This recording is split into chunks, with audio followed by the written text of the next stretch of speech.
हमारे दलित, आदिवासी, महिलाओं को कितनी पीढ़ियों की जिंदगी कांग्रेस की उपेक्षा के कारण तकलीफ से गुजर गई। लेकिन आज गरीब का बेटा 10 साल से प्रधान सेवक है तो गरीब को कितनी ही परेशानियों से मुक्ति मिली है। साथियों, आपको पता है, विकसित भारत के सपने को पूरा करने के लिए मेरा हर पल, हर क्षण देश के लिए है। पल पल आपके नाम, हर पल देश के नाम।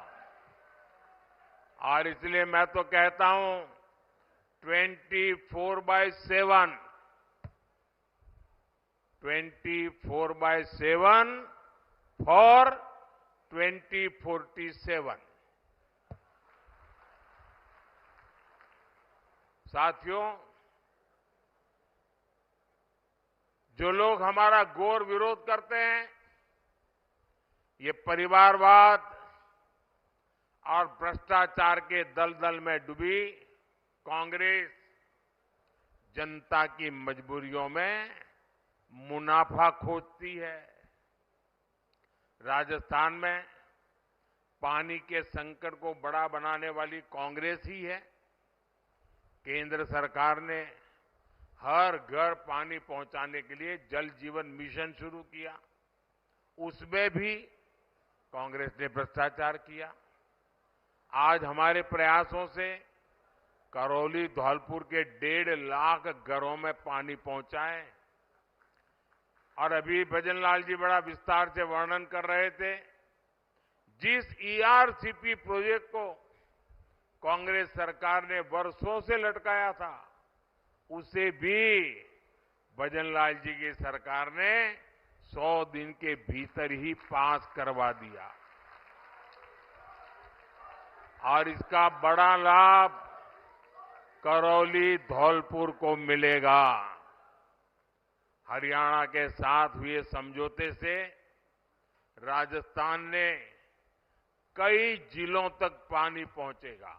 और मैं आपको बताना चाहता हूं, ये संभव इसलिए हुआ क्योंकि हरियाणा में भी बीजेपी की सरकार है और राजस्थान में अब बीजेपी की सरकार लाए तो हमने मिलजुल करके रास्ता निकाला। केंद्र में भी हम बैठे थे। आपको याद होगा, हिंदुस्तान में बहुत सारे राज्य हैं जो पड़ोसी राज्य के साथ पानी के मुद्दे पर पिछले 30 40 साल से लड़ाई चल रही है। और वो पानी समंदर में जा रहा है, लड़ाई चल रही है। मुझे याद है, गुजरात में नर्मदा योजना, हमने कैनाल बनाई और बिना कोई झगड़ा, बिना कोई मनमुटाव गुजरात ने राजस्थान को जो पानी मिलना चाहिए वो कैनाल बनते ही पानी देना शुरू कर दिया।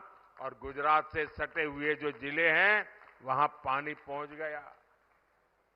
और मुझे याद है, उस समय भरोसी शेखावत जसवंत सिंह जी गुजरात आए थे, मैं मुख्यमंत्री था, और उन्होंने मेरी बहुत बधाई की, बहुत अभिनंदन किया। मैंने कहा, क्या है, आप तो मुझसे बड़े हैं। बोले, जी पानी देना एक कितनी बड़ी बात होती है और आपने पानी पहुंचाया है, राजस्थान कभी भी आपको भूलेगा नहीं। ये शब्द उस दिन थे। मैं गुजरात से आता हूं, पानी की दिक्कत क्या होती है मैं भली भांति समझता हूं। राजस्थान पानी की कैसी मुसीबतों से गुजरता है मैं भली भांति समझता हूं। और इसलिए समस्या का समाधान खोजने के लिए कोई न कोई रास्ते खोजते रहते हैं। हम हाथ जोड़ करके बैठे नहीं रहते। साथियों, कांग्रेस ने पानी में पैसा कमाने का पाप किया, बीजेपी ने उसे सेवा, जिम्मेदारी और जवाबदेही का काम मान करके पूरा किया। आने वाले समय में राजस्थान के घर घर पानी पहुंचेगा, ये मोदी की गारंटी है।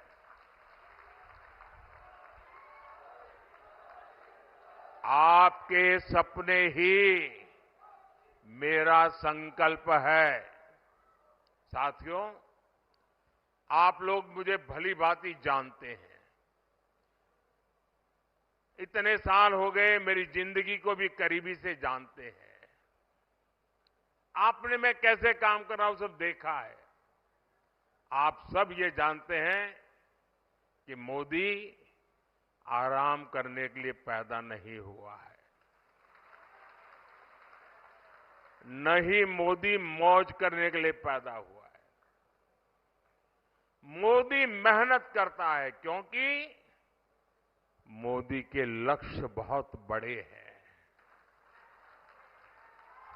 और ऐसे लक्ष्य जो सिर्फ और सिर्फ मेरे देशवासियों से जुड़े हैं, आप सबसे जुड़े हैं।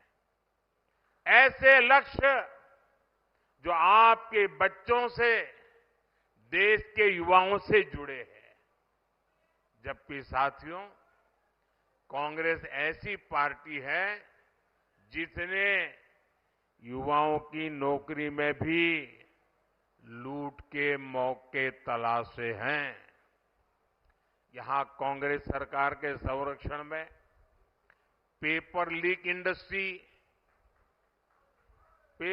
इंडस्ट्री खड़ी हो गई। मोदी ने आपको गारंटी दी थी, बीजेपी सरकार आएगी, पेपर लीक माफिया जेल के भीतर दिखाई देंगे। आज मोदी की गारंटी पूरी हुई कि नहीं हुई? मोदी की गारंटी पूरी हुई कि नहीं हुई? आज राजस्थान ही नहीं, पूरे देश में भ्रष्टाचारियों पर कड़ी कार्रवाई हो रही है। इसलिए इंडी अलायंस के लोग मोदी के खिलाफ एकजुट हो रहे हैं। अब मजा देखिए, देश में क्या चल रहा है। एक तरफ मोदी है जो कहता है भ्रष्टाचार हटाओ, और दूसरी तरफ वो लोग हैं जो कहते हैं भ्रष्टाचारी बचाओ। ये सारे लोग जो भ्रष्टाचारियों को बचाने के लिए निकले हैं ना, कान खोल करके सुन ले। मोदी को कितनी भी धमकियां दे दें, भ्रष्टाचारियों को जेल जाना ही पड़ेगा। ये मोदी की गारंटी है।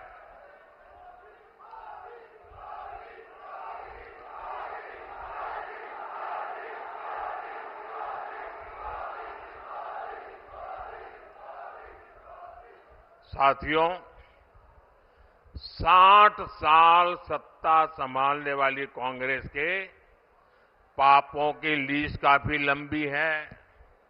लेकिन आज मैं राजस्थान की धरती से कांग्रेस का एक महापाप बताता हूं। ऐसा महापाप जिसकी कोई माफी नहीं है, कोई प्रायश्चित नहीं है। ये महापाप है राजस्थान के सम्मान और पहचान के साथ खिलवाड़ का। कांग्रेस ने राजस्थान में वोट बैंक के लिए तुष्टीकरण का गंदा खेल खेला। ये वो धरती है जो मदन मोहन जी के विग्रह की रक्षा के लिए अपने बलिदान देने के लिए तैयार हो गई थी। उसी धरती पर कांग्रेसी नेताओं ने तुष्टीकरण और भ्रष्टाचार के लिए मंदिरों को गिराकर उनकी जमीनें कब्जा की। यहां रामनवमी की शोभा यात्रा पर पत्थर बरसाए जाते थे। जिस राजस्थान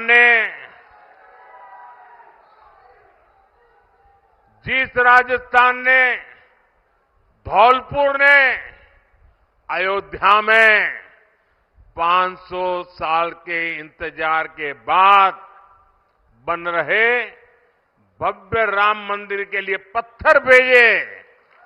उसी राम मंदिर पर कांग्रेस पार्टी के नेता कैसी कैसी भाषा बोल रहे हैं। इन लोगों ने रामलला की प्राण प्रतिष्ठा का बहिष्कार तक किया। इंडी गठबंधन में इनकी साथी पार्टी सनातन को नष्ट करने की बात करती है और ये कांग्रेस वाले उनके मौन समर्थन में खड़े रहते हैं। साथियों, आप बताओ, कांग्रेस का ये पाप माफी लायक है क्या? ऐसे पाप को माफ किया जा सकता है क्या? इन्हें सजा मिलनी चाहिए कि नहीं मिलनी चाहिए? सजा मिलनी चाहिए कि नहीं मिलनी चाहिए? और इस बार जब आप 19 तारीख को वोट देने जाएं ना, तो बटन दबाते समय बटन ऐसे दबाइए ताकि ये पापियों को सजा देने का आपको संतोष मिले।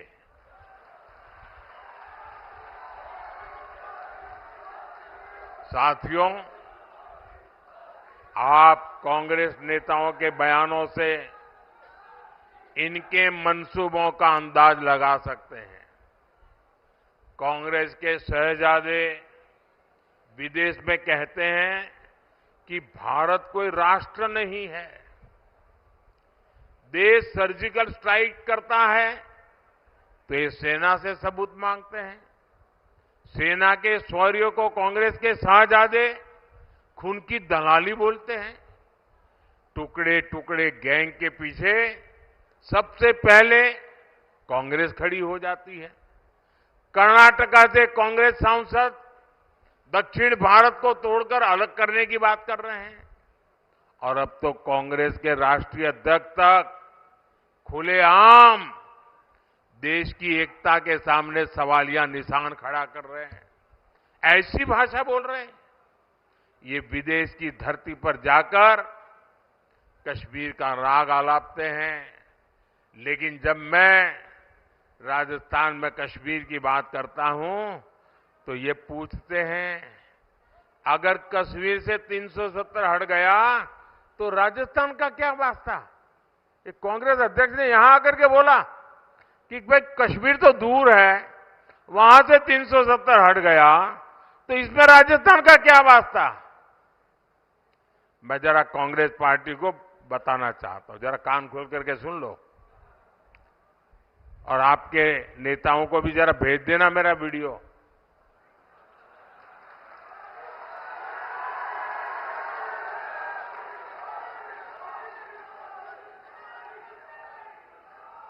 कांग्रेस के नेता समझ लें, राजस्थान का कश्मीर से क्या वास्ता है, ये जानना है तो राजस्थान के बलिदानी वीर शहीदों के घर जाकर के पूछो।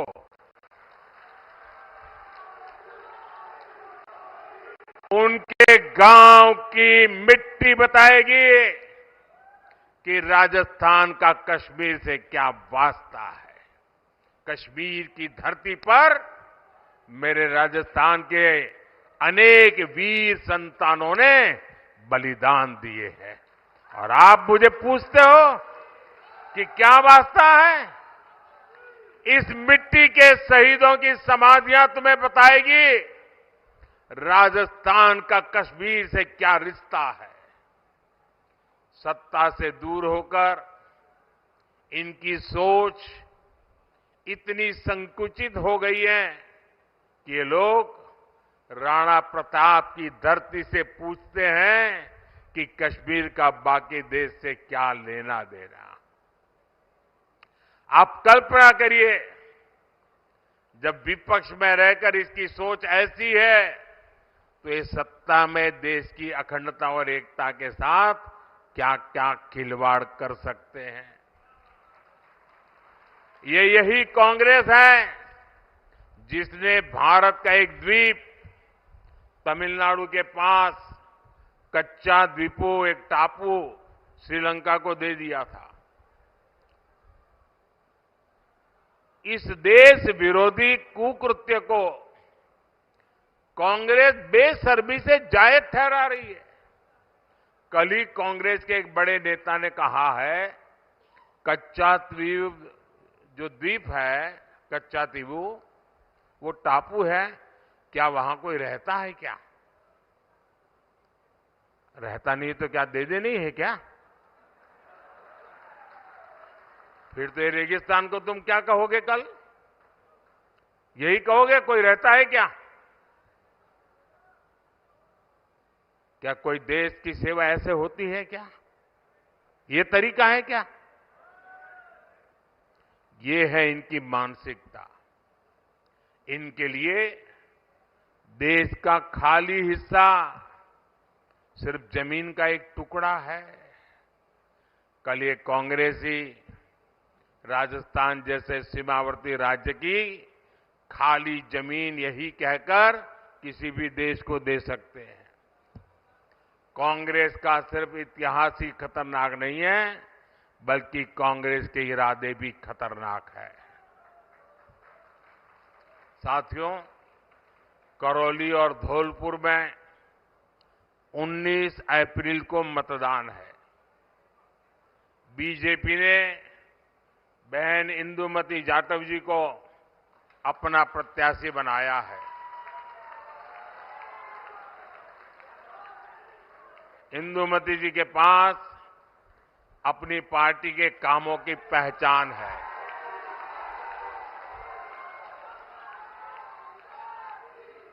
चंबल नदी पर बना पुल हो, दिल्ली मुंबई एक्सप्रेसवे हो, या अब धौलपुर से सरमथुरा तक बन रही ब्रॉडगेज रेल लाइन हो, बीजेपी ने इस क्षेत्र के विकास को नई पहचान दी है।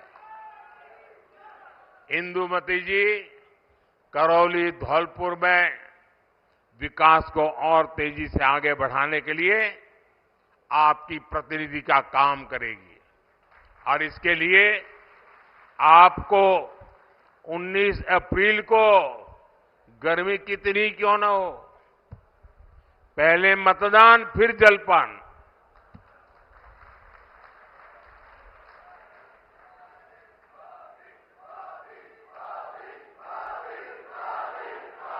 अच्छा, मतदान के पुराने रिकॉर्ड तोड़ोगे आप? अपने पोलिंग बूथ में पहले जो मतदान हुआ होगा उससे ज्यादा मतदान कराकर उसका रिकॉर्ड तोड़ोगे? पक्का तोड़ोगे?